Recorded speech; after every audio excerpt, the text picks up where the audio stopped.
Hello friends, VNS Arya fashion designing मध्ये आपले स्वागत आहे। आज मी आपल्याला फ्रॉकचे कटिंग दाखवणार आहे। त्यासाठी मी बॉक्स प्लेटचा फ्रॉक कसा कटिंग करायचा आणि कसा स्टिचिंग करायचा हे तुम्हाला सांगणार आहे। त्याच्यासाठी मी हे वरचं कापड वापरलं आहे जॉर्जेटचं आणि त्याच्यासाठी लाइनिंग देखील मी सिंथेटिकच वापरलेलं आहे।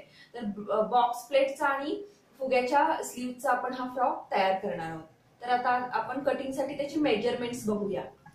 ह्या फ्रॉक साठी माझी तयार उंची आहे फ्रॉकची 42 इंच, शोल्डर आहे 14 इंच, मुंडा 7 इंच, छाती 36 इंच, कमर घेर 32 इंच, बाही उंची बॉडी उंची 15 इंच, पुढचा गळा 4.5 इंच, मागचा गळा 2 इंच, बाही उंची 4.5 इंच, दंडघेर 10.5 इंच आणि घेराची उंची। आता आपल्याला फ्रॉक शिवत असताना घेराची उंची वेगळी काढायला लागते। मग घेराची उंची बरोबर संपूर्ण उंची वजा बॉडी उंची। संपूर्ण उंचीतून बॉडी उंची वजा केली की आपल्याला घेराची उंची निघते। आपली संपूर्ण उंची 42 इंच आहे, त्याच्यातून आपली बॉडी उंची 15 इंच आहे, ती वजा केली की आपल्याला 27 इंच घेराची उंची आपल्याला निघते। आणि घेराची रुंदी आपण कमीत कमी कमर घेराच्या दुप्पट घेऊ शकतो आणि जास्तीत जास्त 3 पट ते 4 पट आपण घेऊ शकतो। कापड जर पातळ असेल तर आपण जास्तीत जास्त चुना बसवण्यासाठी रुंदी आपण जास्तीत जास्त चौपट देखील घेऊ शकतो। आता आपण प्रत्यक्ष कटिंगला सुरुवात करूया। आता आपली घेराची उंची आहे 27 इंच आपल्याला करायची। आपण आधी पहिल्यांदा अस्तरचं कटिंग करून घेऊया। 27 घेराच्या उंचीमध्ये अस्तरच्या आपण काही वाढवायचं नाही। 27 इंच आहे तर आपण ही 27 इंचच घ्यायची।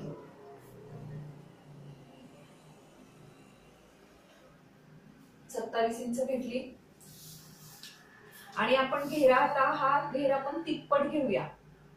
आपला हे कापड मी डबल घेतलेलं आहे, डबल घडी घेतली मी ही कपड्याची, डबल घडी घेतलेली आहे आणि आपण आपला कमर घेर आहे 32 इंच, 32च्या अर्धा आपण डबल घडी घेतल्यामुळे 32च्या अर्धे 16 इंच, 16च्या तिप्पट मी 16 त्रिक 48 इंच मी घेर घेतली। 16 त्रिक 48 इंच आणि हा आपला बॉक्स प्लेटचा फ्रॉक असल्यामुळे हा घेर सरळच आपण काढतो। अंब्रेला असेल तरच आपण त्याचं कटिंग क्रॉस पट्टीमध्ये करतो। आता इथून पण आपण हे 27 इंच घेतले मी, इथून 27 इंच असं मी 27 इंच इथं जे आपलं शेवटी 48 इंच आहे त्याच्यात मी तिथपर्यंत मी 27 इंच घेते। तर हे लाइनिंग वर मी ड्राफ्टिंग टाकून घेतले घेराचं। इथून घेराची उंची मी 27 इंच घेतली इथपर्यंत।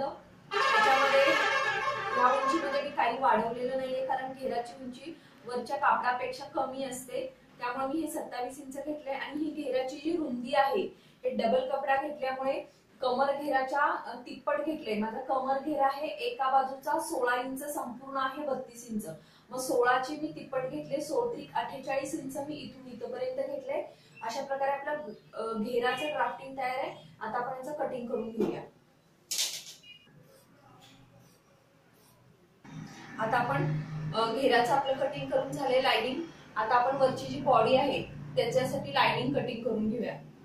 आता आपली बॉडीची तयार उंची 15 इंच आहे, 15 इंच। खालच्या बाजूने आपण एक लाईन मारून घेऊया। खालच्या बाजूने मी एक लाईन आखून घेतली, त्याच्यावर अर्ध्या इंचावर एक मी मार्किंग करून घेते। त्याच्यानंतर आता आपल्या बॉडीची तयार उंची आहे 15 इंच प्लस अर्धा इंच मार्जिन साठी मी घेते। हे अर्धा इंच मी आधी एक्स्ट्रा घेतले आणि त्याच्यानंतर बॉडी उंची आधी अर्धा इंच मी घेतली। त्याच्यानंतर शोल्डरच्या अर्धे अधिक अर्धा इंच, शोल्डर आहे 14 इंच त्याच्या अर्धे, एक मिनिट, शोल्डर आहे आपले 14 इंच त्याच्या अर्धे 7 इंच प्लस अर्धा इंच मी एक्स्ट्रा मार्जिन साठी घेतलं। त्याच्यानंतर मुंडा आपण 7 इंच टाकणार आहे, 7 इंच मुंडा टाकला। आपली संपूर्ण छाती 36 इंच आहे, त्याचा चौथा भाग 9 इंच आपण इथे टाकणार आहे।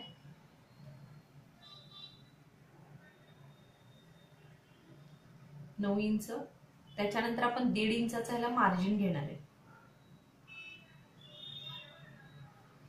कंबर आपली 32 आहे, कंबर 32 आहे. 32चा चौथा भाग आपला 8 इंच आपण इथं घेणार आहे आणि ह्याच्यात पण आपण 1.5 इंच मार्जिन घेणार आहे. त्याच्यानंतर आपण जे हे अर्धा इंच घेतलं एक्स्ट्रा ते इथं एक लाईन मारून घेऊया अर्ध्या इंचावर. इथं देखील अर्धा इंच घेऊन एक लाईन मारून घेऊया.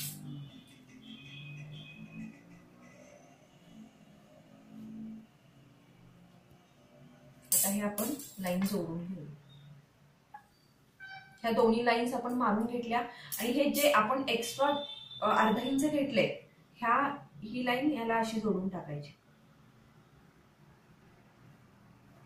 कारण पुढच्या बाजूला चुणे आणि पोटावर पुढचा बॉडी उचलते, त्यामुळे आपण त्याच्यासाठी अर्धा इंच इथं एक्स्ट्रा खाली उंची एक्स्ट्रा अर्धा इंच वाढवली आपण. आता आपण मुंड्याची आणि शोल्डरची मापं टाकूया.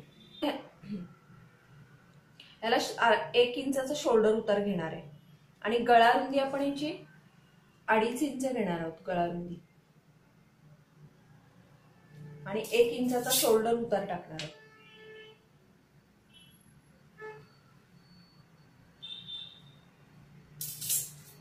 त्याच्यानंतर इथून आपण जिथून छातीचं माप टाकले तिथून आपण 6 इंचावर एक खूण करणार.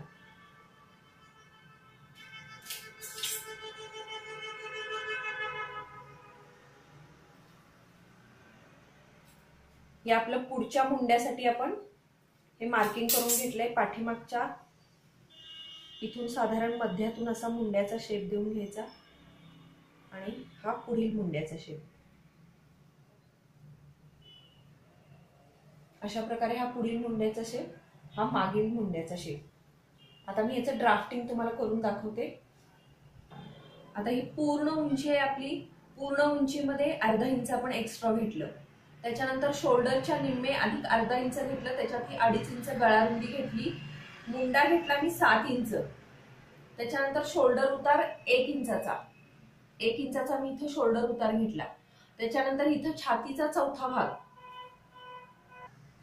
चौथा भाग प्लस इथं 1.5 इंच मी एक्स्ट्रा मार्जिन साठी घेतले. त्याच्यानंतर इथं कमरेचा चौथा भाग अधिक 1.5 इंच मार्जिन साठी घेतले. हे अर्धा इंच जे मी सुरुवातीला एक्स्ट्रा घेतलं होतं त्याच्यातून मी ही रेष अशी कमरेच्या ह्याच्या मापामध्ये इथं मिळवली आहे. पुढच्या बाजूला मी अर्धा इंच ते एक्स्ट्रा घेतले. पोटावर चुण्या येतात त्यामुळे तिथं बॉडीचा भाग उचलतो, त्यामुळे हे अर्धा इंच मी पुढे एक्स्ट्रा घेतले. आणि इथून मुंड्याचे आकार देत असताना इथून साधारण मध्यापासून हा एक मागील मुंडा वळण दिलं आणि इथून हे 6 इंचावर हा पॉइंट घेऊन हे पुढील मुंडा वळण दिलं. अशा प्रकारे आपलं सगळं ड्राफ्टिंग तयार आहे. आता आपण याचं कटिंग करून घेऊया. आता हे आपण जे एक्स्ट्रा घेतलंय अर्धा इंच कटिंग करत असताना तिथून घ्यायचं.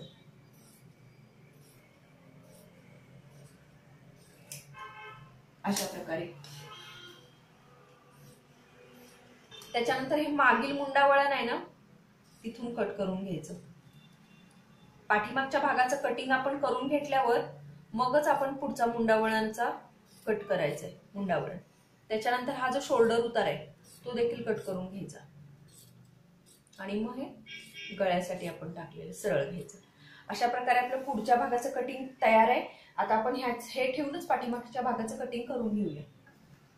आता आपण हे पुढच्या भागाचं कटिंग मागच्या भागाचं कटिंग करण्यासाठी दुहेरी एक कापड घेतले मी 2 पदरी आणि त्याच्यावर ठेवून घेतले. ही बंद बाजू आहे माझी आणि हे जे अर्धा इंच मी पुढच्या बाजूला एक्स्ट्रा खाली घेतले, हे जे खाली घेतले मी अर्धा इंच ते पाठीमागच्या बाजूला आपल्याला नाही घ्यायचंय.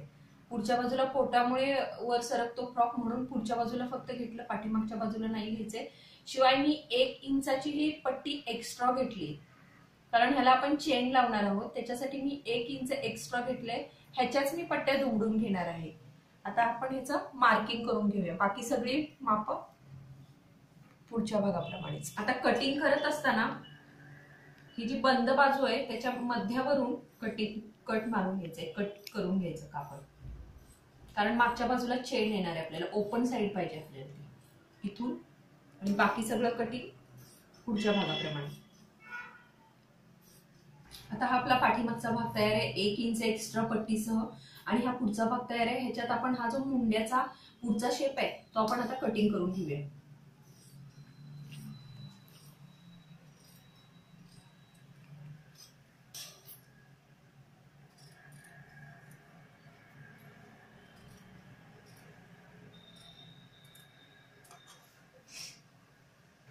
हा आता आपण मुंड्याचा पुढचा शेप कटिंग करून घेतला।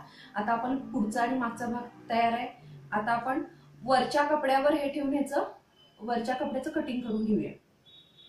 अशा प्रकारे मी ह्या वरचा आहे हे लाइनिंग आहे, खालचा आहे ते फ्रॉकचा कपडा आहे, तो मी डबल घडी घेतलेली आहे त्याची पण अशा प्रकारे। आणि ह्याची उंची अस्तरपेक्षा मी ह्याची उंची 1.5 इंच आणि एक्स्ट्रा ठेवली, 1.5 इंच आणि ही उंची मी जास्त ठेवली आहे। आणि आता वरच्या बाजूनी आपण कटिंग करून घेणार आहोत। आता आपलं हे घेराचं कटिंग झालेलं आहे। आता आपण वरच्या भागाचं कटिंग करून स्लीव्हचं कटिंग करून घेऊया। आता हे आपलं पुढच्या भागाचं वरच्या कापडाचं कटिंग आणि पाठीमागच्या भागाचं वरच्या कपड्याचं कटिंग तयार आहे। हे कटिंग करत असताना मी अस्तरपेक्षा अर्धा इंच जास्त ठेवलेलं आहे, ते मी तुम्हाला स्टिचिंग करताना सांगेन। माझ्या नेक्स्ट पार्ट मध्ये मी स्टिचिंग दाखवणार आहे तुम्हाला। हा फर्स्ट पार्ट आहे। आता आपण स्लीव्हचं कटिंग करून घेऊया। आता आपण स्लीव्हचं सुरुवातीला पेपर कटिंग काढून घेऊया। फुग्याच्या बाहीचं कटिंग करत असताना आपण पूर्ण उंची अधिक 1.5 इंच एक्स्ट्रा घेणार आहे। अर्धा इंच आपल्या मार्जिनसाठी आणि फुग्यामध्ये अर्धा इंच जातो आणि खालची पट्टी दुमडायला अर्धा इंच, असं आपण 1.5 इंच जास्त घेणार आहे। आपली स्लीव्हची उंची आहे 4.5 इंच प्लस 1.5 इंच, मी 6 इंच इथे उंची घेतली। त्याच्यानंतर आपण मुंडा 7 इंच टाकलाय, त्याच्या आधी हा गोल फुगा मी करणार आहे, त्याच्यासाठी मी 2.5 इंच इथे एक्स्ट्रा घेते। सुरुवातीला 2.5 इंच आणि खाली 2.5 इंच अशी एक लाईन मारून घेते। माझी स्लीव्स कटिंगच्या व्हिडिओमध्ये फुग्याच्या round sleeves round puff sleeves cutting मध्ये ही बाही मी दाखवलेली आहे। आता इथून हे 7 इंच मुंडा टाकलाय म्हणून मी इथून हे 7 इंच घेतले।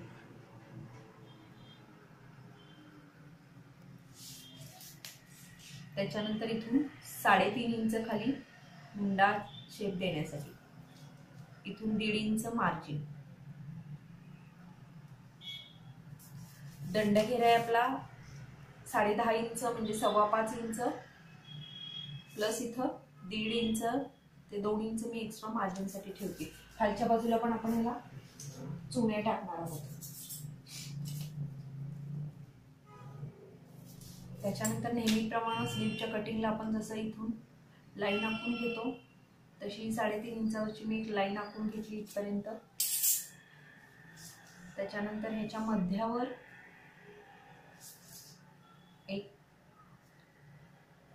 एक लाईन आखून घेतली, ह्याचे समान 3 भाग केले आणि हा बाहीचा शेप दिला। आपण जेव्हा राऊंड पफ स्लीव्हचा शेप देतो त्यावेळेला आपल्याला आतला शेप द्यायचा नाहीये, फक्त वरचा शेप द्यायचा आहे। अशा प्रकारे हा आपल्या स्लीव्हचा शेप तयार आहे। थोडासा फुगा आपल्याला वरच्या बाजूला चुन्या प्लेट्स थोड्या वर उभ्या राहण्यासाठी पाहिजे असतील तर आपण हे वर अर्धा इंच वर घेतलं एक्स्ट्रा। हे आपलं पफच्या बाहीचं कटिंग तयार आहे। आता आपण हे ठेवून कापडावर कटिंग करून घेऊया, अस्तर लावणार नाही आहोत। पफ स्लीव्हचं कटिंग करत असताना ह्या बाजूला आतल्या बाजूला मी अर्धा इंच वर आले आणि इथून अशी गोल शेप देऊन मी त्याच्यात असं कटिंग करते स्लीव्हचं, कारण इथं मधल्या पोर्शन मध्ये चुन्या आल्यावर हा भाग खालच्या बाजूला खाली सरकतो, खालच्या बाजूला येतो, त्यामुळे तो खाली येऊ नये म्हणून अर्धा इंच आपण कट करून घेतलाय। आता आपण कापडावर कटिंग करून घेऊया। आता हे आपलं बॉक्स प्लेट फ्रॉकचं विथ लाइनिंग कटिंग तयार आहे। आता पार्ट 2 मध्ये आपण याचं स्टिचिंग कसं करायचं ते बघूया। तुम्हाला जर हा व्हिडिओ आवडला असेल तर लाईक करा, शेअर करा आणि सबस्क्राईब करायला विसरू नका। थँक्यू।